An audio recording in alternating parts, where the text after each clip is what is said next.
Welcome to Toffee TV. It is the match preview. Aston Villa versus Everton. 3 points, come on. Big opportunity to get the 3 points this weekend away at Villa Park. Two teams who were both beaten on the first game of the season. And obviously Everton have brought a couple of players in since then. So, tough game though, innit? Yeah, very tough game. Not beaten Villa since they got promoted back up. But a really tough game, and obviously Everton's, the whole in Everton's team or squad has been well documented and was really evident last week against Chelsea, the final third, no striker. Everton do have Solomon Rondon, the goal machine, back this weekend. Woo! No, to be fair, you know, Everton have got a striker back in the squad this weekend, but it'll be a tough game. Villa always is a tough game. Yeah. Most played top flight fixture of all time. Villa have got good players, they're a good side, so we were beaten there last year. We played all right for an hour there last year and missed the Damari Gray had that opportunity, didn't he, that he put wide, and then 30 seconds later we fell behind, and then they ran out comfortable winners in the end. So it's going to be a tough game, but they didn't start well. They weren't very good against Bournemouth at the weekend either. So, but I'm sure Steven Gerrard will have them fired up. Yeah, of course. And it's a challenge for us to go there, but no, we've obviously brought Conor Cody in, which is big for us. He knows that area really well, doesn't he? What, the city? Just around. Just around Villa? Around Villa. He knows just right by the ground. He knows that area. Now, obviously playing in the Midlands for the last 7 years, he's had some good results at Villa Park. So it's good for Everton that we were able to get him in following the injuries last Saturday. Obviously two of our centre-halves. Yeah, I mean, obviously we were sitting here last week and there was a lot of rumours about him coming in, and he's now come in, and obviously you would imagine he'd go straight into the team. There's no, you know, he'll take the place of Mina, and I imagine Holgate will come in as well. If we, you know, I imagine we'll continue with the three, and as you mentioned there, Rondon likely to start the game really, because you need a centre forward, don't you? And I know a lot of people. Would you start him? I would start him because I just don't see enough in those other three. The others. You know, and Delhi would be the one I'd start. Yeah, but I understand why you would say Rondon for an hour. For an hour, yeah. I just probably start him and say, well, here's a bit of a focal. It's a bit of a focal point. Strong. At least keep their defenders occupied, and then try and then that maybe would allow someone like Gordon or Dwight McNeil then to play in and around them. I just think you need that focal point up front, and then it'd be interesting to see whether Onana gets a debut. I mean, what I would say is I wouldn't replace either Iwobi or Decore with them. It's just whether the manager feels like he could go in and make an extra body in there with it being an away game. I'd play 5-3-2 at the weekend, or 3-5-2. I would, and it'd be Rondon or Delhi, but probably Rondon because he's a specialised striker, certainly to try and get us a foothold in the game. And I'd have someone off him, whether that be Anthony Gordon or Damari Gray, just off him. Yeah. I think the reason why I'm saying that with those two is because they've got pace, the pair of them. And if you've got someone who's flicking things on, then they've got someone running beyond them. And then you get your width from Mikalenko and Patterson, because Villa play three at the back a lot as well. And obviously Luca Dean we know all about his attacking threat. So Everton might kind of match them up. And I actually think if he did that, and I guess I am advocating Onana getting his debut, and that might be a step too far, but if you were thinking about playing him, because I don't think Decore or Iwobi deserve to miss out, because I thought he played well against Chelsea, but if you add Onana in there as well, you've got three bodies in that midfield, can pack that midfield, and then obviously get up to Anthony Gordon, and at times it can be a 5-4-1 if you want, but away from home, if Everton were we all want to win. We always want to win, of course we do, but if Everton to come out of it with a point, I think that would be a solid point, because it's a tough game. It's winnable, because Villa, like I said, Villa haven't started great. They've had this rumours of a little bit of unrest there at the minute. I'm sure that'll settle down, but right now they're not pairing, they're not bombing along. Yeah. I think if you make it as difficult as you can, for them. Everton have got opportunity to get something out of this game. Yeah, it is obviously scoring goals for us is a worry, but I do think that one place Everton can have a bit of joy is definitely like set pieces. I think the first game of the season, certainly from a defensive point of view, we looked a lot better. And I think if it's happening defensively, then I think offensively you've got a big chance as well. And you know, Connor Cody loves a goal from a set piece. You know, Tarkowski's no slouch up as well. You know, we've got the aerial threat of then like someone like Rondon if he does start the game. So I think that's the core off set piece. Yeah, and I definitely think that's definitely somewhere where we hopefully will get better this season, and in tight games that can be the difference, can't it? If you get good deliveries into the box, that's the main thing. You got to get the deliveries into the box, and they haven't always been there, but certainly for us. So would you go with 2 midfield like last week, or would you go with 3 to try and?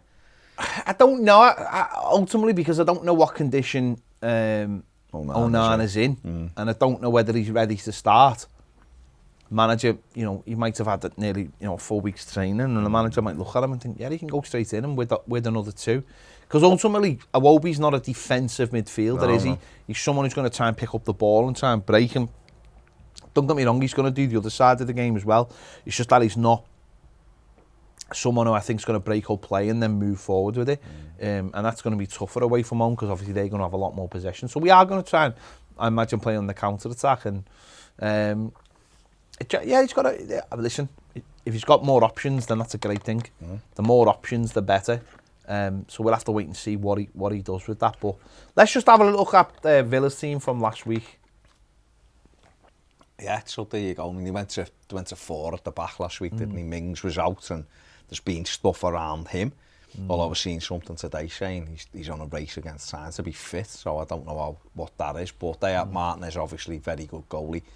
Yeah, they're Matty Cash, Conce, Carlos, and Dean. They're back 4, and then Ramsey, Kamara, and McGinn, and Coutinho, Leon Bailey, and obviously Danny Ings. There's rumours that Gerrard's fell out with Watkins. Again, this is all noise that could literally just be nothing other than rumours. But they've got quality in that squad. You know, we know all about it. We know last season Leon Bailey had this, a great game against us, when he come on. Never played again. No, turned the game and then carried on getting injured. But we know he's a threat with his pace. Coutinho has got that ability to win a game on his own. So there's real threats, and up front, whether it's Danny Ings or whether it's Ollie Watkins, they carry a threat. I really like Jacob Ramsey. I think he's a fantastic young player. So and we know Ruka Dean's threat. So there's, Villa have got some classy players that can hurt you, but Everton have coped with Chelsea quite well at the weekend. You know, they had really nothing created in the game until late on, which was a counter attack when we were pushing on.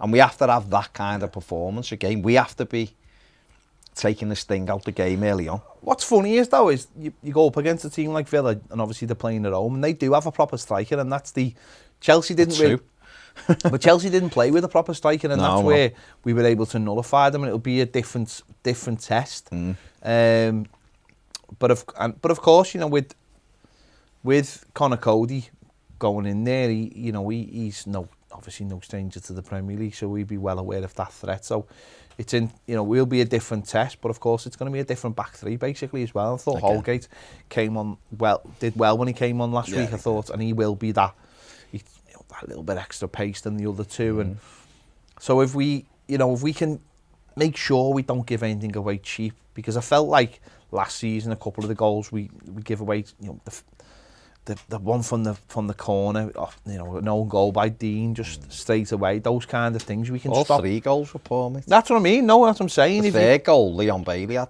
he could do whatever he wanted to. He was just on his own. So I think if we obviously have got to get away from giving away cheap goals, and you look at the personnel and think, right, we have got the ability, but then it does turn into, but you've got to take the pressure off as well. What can you do at the other end? And that's always going to be, bringing in good players, better players. But if we're not bringing in players at that end of the pitch, it's always going to put a pressure on. And I'm sure we are, but for the next couple of games, without having that that threat at the other end of the pitch, we're going to have to be have to be on it in defence and make sure we keep those kind of players quiet, whether it be Coutinho or whether it be you know, if Watkins is involved, you know, those, and Bailey obviously. So it's never an easy place to go, Villa Park. You know, in the last few years we've not had great memories of it. So it is a tough game. It is a very tough game, and you don't want to start the season with back-to-back defeats. Even if the first game you look at and go, it was Chelsea at home and we didn't have a centre forward. You don't want to start the season with back-to-back defeats. If you know, you got to make sure you can try and get something on the board, something you can go into the next game thinking, right, we've got a little bit of positivity here, and it takes the pressure off that game. Yeah, of course it does. Yeah, of course. Yeah, of course. Quote Stevie. No, it does. It does, and obviously, like we say, in isolation, it's a tough game. We know that, but they didn't start great. They were poor at Bournemouth last week. A lot of the ball, and they didn't do much. And so again, like I said before, catching them, you might sometimes catch these teams at the right time, and they'll be looking to get their season up and running. Of course they will, but that's the challenge, isn't it? And Everton in some areas have really improved from last season, and in others, i.e. up front, where it matters at times. Well, where it matters mostly, we haven't. We've lost both goal scorers, so. You know, I remember Salomon Rondon close to. In fact, this was his full debut last year. Well, we just lost Dom, hadn't we? And he had the opportunity to score. Gray put it across, and he just reacted too slowly. That was at 0-0. So hopefully he can go one better this time and put the ball in the net. But the quicker Everton address this, you know, and again, we spoke about it on other shows that ideally we'd like them to bring 2 in up here and not 1. You know, and that might look like a wide player and another forward to go through the middle. I think we need to. I think we do have to push the boat as much as we can to bring in play. Because when you look, we've improved the squad. People will tell you that we haven't simply because Richarlison's gone. That isn't how you look at it. You have to look at the whole squad and go, well, are we better defensively than last season? Well, James Tarkowski and Conor Coley, yes, we are. Then we've obviously lost 2. We've lost 2 the weekend, but then 2 would make you better there. In midfield, we've got Onana, we didn't have last year. Looks like a real good prospect. It's early, got to be patient. If we get Garner, former Everton and Villa player, of course, you get him over the line, then midfield's better, in my opinion, much better. It's the final third, and that's the goals. And if Everton can get, I'm not saying he would, but if Everton could get like an Emmanuel Dennis, and lots of talks over Garassi from France at the moment, if they got him as well. But it is early, and those players you've just mentioned there, if they allow you to be on the ball more and be more solid and as be well. A little bit more dominant, and you have more opportunities, then you know that gives those players like Gordon, you know, Dwight McNeil, Damari Gray, if it gives them more opportunities because we're getting on the ball, then I'm sure we'll take a couple of chances. Well, look at sorry to interrupt, but look at Man United Brighton at the weekend. Pascal Gross doesn't get loads of goals. He's ended up with 2 on day 1 because other movement from players. So you know you can get them goals at any time. Of course you can, and that's what we have to in the short term. But I think we both said it. That's okay in the short term while you're looking to. You've got to get one in, but you can't do that over the season. No. But even someone like Rondon in a game like this, if the fullbacks are pushing high. And the wing backs, or you know, and are getting the ball in the box, and Rondon makes a little bit of a danger, you know, making a nuisance of himself, and a ball drops and it breaks to one of our offensive players. Then it's little things like that I think last week we didn't have. But I think in a game like Villa, which suddenly, and you do have someone in the box who listen, Rondon might be the greatest player in the world, but as a centre forward. He knows the role. He knows what to do. You're not going to be able to throw a ball in the box and Anthony Gordon. The centre-back's just going to be able to head it away and there's not any problem. If you have someone like Rondon or someone who knows how to play that role, suddenly, even if you're challenging and you're putting the centre-back off it breaks and you're keeping possession and you're on the... That's where a real centre-forward, whether it be Rondon or somebody else, can play the role. Well, we had that opportunity last week, didn't we? I don't want to call Gordon out too much, but the one where Gray put it in, it was a free header. Looks like Anthony couldn't close his eyes, but if that was Rondon, you'd have fancied him to at least get a header on target. Whether he scores or not, a different thing. So I know, I realise that people will be watching going, you seem to be talking Rondon up here, but what we're saying is we didn't have a forward last week and he is a forward. Whether you think he's good enough is they're not forwards, right, that's the point. Yeah. The point is, if you haven't got a centre forward in the box and your full-backs get the ball or your wing-backs get the ball, you're always turning back. Yeah. You're not being able to... That's another way to score goals. And if you've got runners in behind Rondon and he's playing the back to goal and he's pinning centre backs, at least it get out. Like people might go, it gives you nothing, but I tell you what, as a centre forward, I'd rather have had Rondon last week than Gordon. Simple as that. Because he would have given them a tougher time and would have allowed us to play a little bit higher up the pitch. And maybe Gordon and Gray would have done more. McNeil exactly. Would have done more. Just let's have a look how Everton lined up last week, because obviously there will be changes, won't there, for this week. Obviously we had Pickford in goal and he started with Godfrey, Mina and Tarkowski. Well, quite clearly this week, two of them ain't there and they're not going to be there for a while. So you'd expect it to be Mason Holgate because he came on and did quite well last week. Yeah. And obviously you'd expect Conor Cody to come straight in rather than Michael Keane. He'd had a week's training with the lads. I expect Patterson and Michalenko to start again. I think both done well last week. Decore and Iwobi, I thought they both did well last week. I've seen people saying Decore didn't play well. I thought them two were fine last week.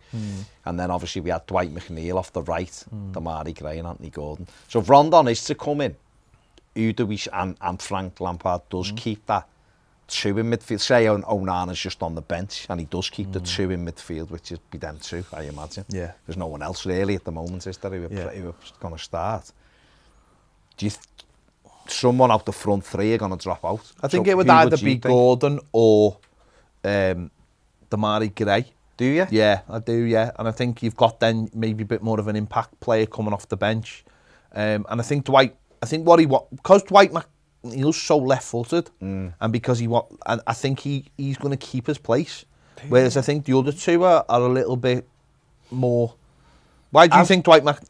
I was just thinking it might be McNeil, just simply because we're going to have to play almost on, or I imagine we're going to try to play on the counter-attack, and that might be Rondon coming short and Gray and Gordon over the top. But I understand what you're saying. If Rondon's on the pitch and he's the one that is going to be backing in the box and getting... McNeil's got that lovely left foot and it might allow Patterson and deliveries as well, set pieces. Exactly, it might allow Patterson to run Dean as well, because we know Luca Dean's not the quickest, but he's fantastic with left foot, isn't he? So yeah, it's going to be dead interesting, and I just wonder if he will put three in midfield or he will go with that almost that 3-4-3 again. It's going to be interesting. It's going to be a tough game. Well, let's listen to a few stats. We didn't do them last week. No, I know, but they're always bloody negative. This is grim. Since returning to the Premier League, Aston Villa have unbeaten in all 6 games against Everton. They're the only side they faced in all 3 seasons and not lost against. Everton have failed to score in the last 3 away games against Premier League matches against Aston Villa, attempting 38 shots without scoring. They're the only side they faced in each of the last 3 seasons and not scored against. What are you putting me through here? This is the 105th different English top flight season. Aston Villa and Everton are set to face the most of any 2 sides in history. It's one of only 3 Premier League fixtures this season that was also played in the inaugural first top flight. I'm not going to say that one because I don't want to jinx it. I don't want to jinx that. There you go. And I don't want to jinx that. Just stop. There you go. You've given me nothing but negativity there. Thanks for that. No, but there was 2 really positive ones. There? So if I'd have said that, you'd have probably gone, "Oh, you've jinxed it." No, that's why I'm cutting that section. Don't like the stats. There you go. There you go. Make sure you check out the starting 11 show as well, so you find out what we really think who's going to start. And also, if you're a Toffee TV Premier member, join us over on there for the opposition preview as well. Make sure you join us for that as well. Give this video a like, subscribe if you haven't already. If you want to be a Toffee TV Premium member for exclusive videos, exclusive daily shows, and all our videos going out as podcasts, join us. The link is in the description. It'll be on the screen in a moment. See you later.